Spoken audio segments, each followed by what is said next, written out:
ಶ್ರೀರಾಮ್. ನೀವು ನೋಡ್ತಾ ಇದ್ದೀರಾ ಟಿವಿ ವಿಕ್ರಮ. ನಾನು ಸೌಮ್ಯ ಸನಾತನಿ. ನಮ್ಮ ಟಿವಿ ವಿಕ್ರಮದ ಎಲ್ಲ ಕಾರ್ಯಕ್ರಮಗಳ ನೋಟಿಫಿಕೇಶನ್ ನಿಮಗೆ ಸಿಗಬೇಕಂತ ಹೇಳಿದ್ರೆ ನಮ್ಮ ಟಿವಿ ವಿಕ್ರಮ ಚಾನೆಲ್ ಅನ್ನು ಸಬ್ಸ್ಕ್ರೈಬ್ ಮಾಡಿ, ಹಾಗೆ ಬೆಲ್ ಬಟನ್ ಕ್ಲಿಕ್ ಮಾಡೋದನ್ನ ಖಂಡಿತ ಮರಿಬೇಡಿ. ಎಲ್ಲೋ ಏನೋ ಮಿಸ್ ಹೊಡಿತಿತ್ತು. ಈ ಬರಗೆಟ್ಟ ಪಾಕಿಸ್ತಾನದಲ್ಲಿ ಚಾಂಪಿಯನ್ಸ್ ಟ್ರೋಫಿ ಇಟ್ಕೊಂಡ್ರೆ ಅಷ್ಟು ಸುಲಭ ಇಲ್ಲ, ಇದು ಆಗಿ ಹೋಗೋದಲ್ಲ ಅನ್ನೋದು BCCIಗೂ ಗೊತ್ತಿತ್ತು. ಪಾಪ ಪಾಕಿಸ್ತಾನಕ್ಕೆ ಚಾಂಪಿಯನ್ಸ್ ಟ್ರೋಫಿ ಆಡೋಕೆ ಹೋದ ಟೀಮ್ಗಳಿಗೆ ಅಲ್ಲಿರೋದಕ್ಕೆ ಧೈರ್ಯ ಸಾಕಾಗ್ತಾ ಇಲ್ಲ. ಮೊನ್ನೆ ಯಾವುದೋ ಒಂದು ಮ್ಯಾಚ್ನಲ್ಲಿ ನ್ಯೂಜಿಲೆಂಡ್ ಅವರನ್ನ ನೋಡಿ ಬಿದ್ದು ನಗೋ ಹಾಗೆ ಆಯಿತು. ಪಾಪ ಕ್ರಿಕೆಟ್ ಆಡೋಕೆ ಗ್ರೌಂಡ್ಗೆ ಇಳಿದ್ರೆ ಮೇಲೆ ಅದೇನೋ ಜೆಟ್ಗಳು ಬಂದು ಬಿಡೋದ. ಅಲ್ಲಿದ್ದವರಿಗೆ 1 ಸೆಕೆಂಡ್ನಲ್ಲಿ ಯಮ ಪ್ರತ್ಯಕ್ಷನೇ ಆಗ್ಬಿಟ್ಟಿದ. ಗ್ರೌಂಡ್ನಲ್ಲಿದ್ದವರು ಹೆದರ್ಕೊಂಡಿದ್ರು. ಇದೇ ಭಯದಿಂದ ಇಂಡಿಯಾ ಟೀಮ್ ಪಾಕಿಸ್ತಾನದಲ್ಲಿ ನಾವು ಆಡೋದಿಲ್ಲ ಅಂದಿದ್ದು. ಅದಕ್ಕೆ ಸರಿಯಾಗಿ ಈಗ ಪಾಕಿಸ್ತಾನದಲ್ಲಿ ಒಂದು ದೊಡ್ಡ ಬಾಂಬ್ ಸ್ಫೋಟ ನಡೆದು ಹೋಗಿದೆ. ಈಗ ಅಲ್ಲಿರೋ ಆಟಗಾರರಿಗೆ ಢವ ಅನ್ನೋಕೆ ಶುರುವಾಗಿದೆ. ಪಾಕಿಸ್ತಾನದಲ್ಲಿ ಈ ಬಾರಿ ಬಂದೂಕಿನ ಶಬ್ದ ಅಲ್ಲ, ಇನ್ನೂ ದೊಡ್ಡ ಬಾಂಬಿನ ಶಬ್ದ ಕೇಳಿಸಿದೆ. ಈ ಸಲದ ದಾಳಿ ಸ್ವಲ್ಪ ಡಿಫ್ರೆಂಟ್ ಆಗಿತ್ತು. ಎಲ್ಲಾ ಸಲ ಅನ್ನೌನ್ ಗನ್ಮ್ಯಾನ್ ಒಬ್ಬನನ್ನ ಟಾರ್ಗೆಟ್ ಮಾಡಿ ಹೊಡೆದು ಹಾಕ್ತಿದ್ರು. ಆದರೆ ಈ ಬಾರಿ ಮಸೀದಿಯಲ್ಲಿ ಈ ಕೃತ್ಯ ನಡೆದಿದೆ. ಒಟ್ಟು ಸುಮಾರು 20 ಮಂದಿ ಜನ್ನತ್ತಿಗೆ ಹೋಗಿರಬಹುದು. ಇದರಲ್ಲಿ ಒಬ್ಬ ಮೌಲ್ವಿ ಕೂಡ ಸತ್ತಿದ್ದಾನೆ. ಎಂಥ ದಿನ ಸ್ವರ್ಗ ಸೇರಿದ್ರು ನೋಡಿ. ಶುಕ್ರವಾರವೇ ಮಸೀದಿಯಿಂದ ಡೈರೆಕ್ಟ್ ಊರುಗಳ ಮಡಿಲು ಸೇರೋದಂದ್ರೆ ಸಾಧಾರಣ ವಿಷಯವಾ? ಹಾಗಾದ್ರೆ ಈ ಸ್ಫೋಟ ಮಾಡಿದ್ಯಾರು? ಯಾಕಾಗಿ? ಮುಸ್ಲಿಂ ರಾಷ್ಟ್ರದಲ್ಲೇ ಮಸೀದಿಯನ್ನ ಸ್ಫೋಟಿಸ್ತಿರೋದು ಯಾಕೆ? ಇದರಿಂದ ಈಗ ಚಾಂಪಿಯನ್ಸ್ ಟ್ರೋಫಿ ಏನಾದರೂ ನಿಂತು ಹೋಗುತ್ತಾ? ಎಲ್ಲ ಡೀಟೇಲ್ ಆಗಿ ಮಾತಾಡೋಣ. ಆಂಗ್ಲ ಮಾಧ್ಯಮವೊಂದರ ವರದಿ ಪ್ರಕಾರ ಖೈಬರ್ ಪಖ್ತೂನ್ಖ್ವಾ ಪ್ರಾಂತ್ಯದ ಅಕ್ಕೋರಾ ಖಟ್ಟಕ್ ಜಿಲ್ಲೆಯ ಮದರಾಸದ ಮುಖ್ಯ ಸಭಾಂಗಣದಲ್ಲಿ ಶುಕ್ರವಾರದ ಪ್ರಾರ್ಥನೆಯ ಸಮಯದಲ್ಲಿ ಈ ಸ್ಫೋಟ ಸಂಭವಿಸಿದೆ. ಸದ್ಯದ ಮಾಹಿತಿ ಪ್ರಕಾರ ಆತ್ಮಾಹುತಿ ದಾಳಿಯಂತೆ. 5 ಮಂದಿ ಮೃತಪಟ್ಟಿದ್ದಾರೆ ಅಂತ ಪಾಕಿಸ್ತಾನ ಹೇಳುತ್ತೆ. ಅದೇ ಸುಮಾರು 20 ಮಂದಿ ಸತ್ತಿರಬಹುದು ಅಂತ ಅಂದಾಜು ಮಾಡಲಾಗಿದೆ.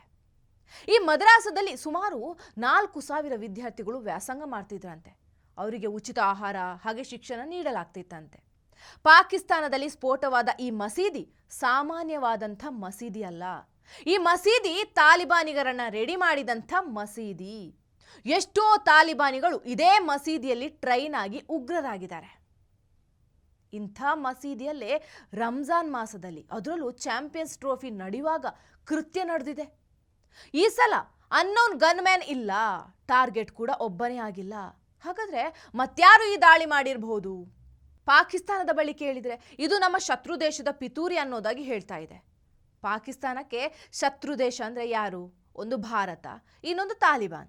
ಹಾಗಾದರೆ ಯಾರು ನಡೆಸಿರ್ಬೋದು ಈ ದಾಳಿ? ಇತ್ತೀಚೆಗೆ ಪಾಕಿಸ್ತಾನ, ಅಫ್ಘಾನಿಸ್ತಾನ್, ಇರಾನ್ ಅಂಥ ಮುಸ್ಲಿಂ ದೇಶದಲ್ಲಿ ಶಿಯಾ ಹಾಗೂ ಸುನ್ನಿ ಮುಸ್ಲಿಮರ ಗಲಾಟೆ ಸಿಕ್ಕಾಪಟ್ಟೆ ಜೋರಾಗಿ ನಡೀತಿದೆ. ಇಷ್ಟು ದಿನ ಶಿಯಾ ಮಸೀದಿಯಲ್ಲಿ ಸುನ್ನಿಗಳು ಬಾಂಬ್ ಇಡ್ತಾ ಇದ್ರು. ಆದರೆ ಈ ಬಾರಿ ಸುನ್ನಿ ಮುಸ್ಲಿಮರ ಮಸೀದಿಯಲ್ಲಿ ಶಿಯಾಗಳು ಬಾಂಬ್ ಇಟ್ಟಿದ್ದಾರೆ.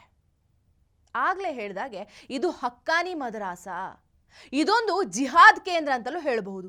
ಅಫ್ಘಾನಿಸ್ತಾನದ ಆಡಳಿತ ನಡೆಸ್ತಿರೋ ತಾಲಿಬಾನ್ ಪರ ಹೋರಾಡೋಕೆ ನಿಂತಿದ್ದಂಥ ಮುಜಾಹಿದ್ದೀನ್ ಪಡೆಗಳಲ್ಲಿ ಈ ಹಕ್ಕಾನಿ ಕೂಡ ಒಂದು.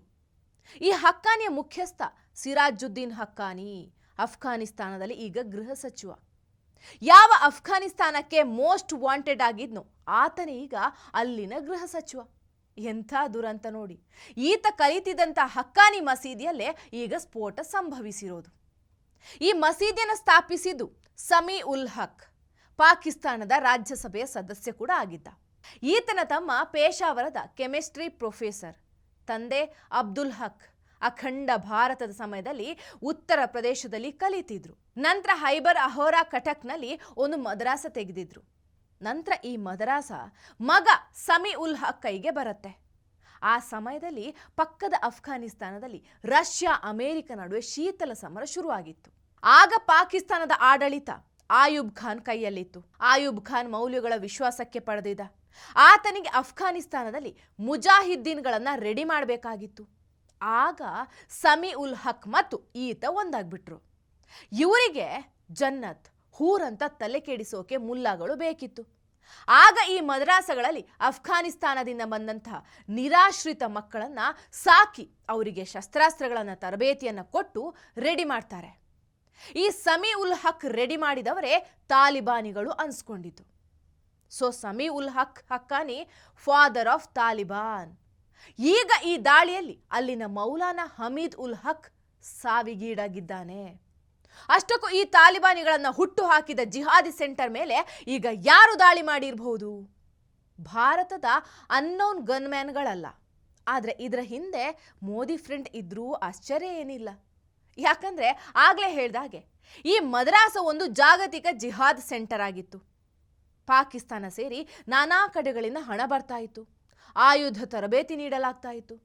ಯಾವಾಗ ಅಫ್ಘಾನಿಸ್ತಾನದಿಂದ ರಷ್ಯಾ ಎದ್ದು ಹೋಯಿತು, ಆಗ ತಾಲಿಬಾನಿಗಳ ಕೈಗೆ ಆಡಳಿತ ಬರುತ್ತೆ. ತಾಲಿಬಾನಿಗಳು ತಮ್ಮನ್ನ ಹುಟ್ಟಿಸಿದ ಅಮೆರಿಕ ವಿರುದ್ಧವೇ ತಿರುಗಿ ಬಿದ್ದಿದ್ರು. ಅಮೆರಿಕ ವಿರುದ್ಧ ಹೋರಾಡೋದಕ್ಕೆ ಹಣ ಕೂಡ ಅಲ್ಲಿಗೆ ಬರ್ತಾ ಇತ್ತು. ಈಗ ನೀವೇ ಯೋಚನೆ ಮಾಡಿ ಈ ದಾಳಿಯನ್ನ ಯಾರು ಮಾಡಿಸಿರ್ಬೋದು ಅಂತ. ಸದ್ಯ ಈ ದಾಳಿಯ ನಂತರ ತಾಲಿಬಾನಿಗಳು ಆಕ್ರೋಶಗೊಂಡಿದ್ದಾರೆ. ಇದು ಇಲ್ಲಿಗೆ ನಿಲ್ಲುತ್ತೆ ಅನ್ನೋದಕ್ಕೆ ಖಂಡಿತ ಹೇಳಕ್ ಸಾಧ್ಯ ಇಲ್ಲ. ಅವರು ಎಷ್ಟಾದ್ರೂ ಸ್ಫೋಟ ಮಾಡಿಕೊಂಡು ಸಾಯ್ಲಿ, ಅದು ಆ ದೇಶ ಮಾಡಿಕೊಂಡಂಥ ಕರ್ಮ. ಅನುಭವಿಸೋದ್ರಲ್ಲಿ ತಪ್ಪೇನೂ ಇಲ್ಲ. ಆದರೆ ಅಲ್ಲಿ ಈಗ ಚಾಂಪಿಯನ್ಸ್ ಟ್ರೋಫಿ ನೋಡಲಿಕ್ಕೆ ಹೋದಂಥ ಕ್ರಿಕೆಟ್ ಅಭಿಮಾನಿಗಳ ಕಥೆ ಏನು, ಆಟಗಾರರ ಕಥೆ ಏನು, ಇದು ಆತಂಕ ಹುಟ್ಟಿಸಿರೋದು. ಟಿವಿ ವಿಕ್ರಮ, ದೇಶ ನಿಮ್ಮ ಕೈಯಲ್ಲಿ. ಈ ಕಾರ್ಯಕ್ರಮ ನಿಮಗೆ ಇಷ್ಟ ಆಗಿದ್ದಲ್ಲಿ ಲೈಕ್, ಶೇರ್ ಹಾಗೂ ಕಮೆಂಟ್ ಮಾಡಿ. ಟಿವಿ ವಿಕ್ರಮದ ಕಾರ್ಯಕ್ರಮಗಳನ್ನು ನಿರಂತರವಾಗಿ ವೀಕ್ಷಿಸಲು ಸಬ್ಸ್ಕ್ರೈಬ್ ಮಾಡಿ, ಬೆಲ್ ಐಕನ್ ಒತ್ತಿ.